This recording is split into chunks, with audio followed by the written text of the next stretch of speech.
特别hiệu寒所當到疫情當咧緊張，高雄有5間國小因也當咧推廣利用手機 App 來做運動，透過 AI 體感互動，會當看講運動嘅姿勢敢有正確，希望囡仔hiệu寒踮厝內也會當甲家長做伙運動。3秒鐘的定位的話，就可以抓到我們的骨骼點。囡仔對電視頂懸的教練做伙練跆拳道，畫面會顯示姿勢敢有正確，而且佫會拍分數。唔但有跆拳道，嘛會當練跳舞，攏有專門的教練。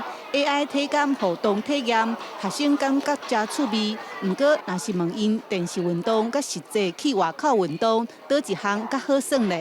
我会觉得实际上跳舞因为这样子就可以不用看着荧幕，眼睛会比较好。如果太无聊的话，一直看手机也是不好，所以可以来用这个程式下载。高雄市府甲业者合作，打造这个线顶的健身平台，有真侪运动，予12岁以下囡仔体验。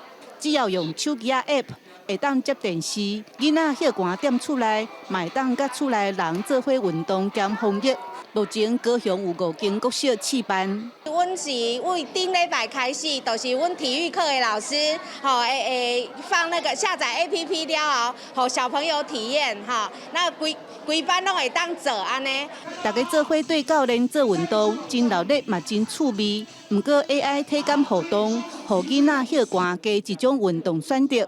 市府拍算以後會當全面來推廣。記者鄧亞文、賴偉哲高雄報道。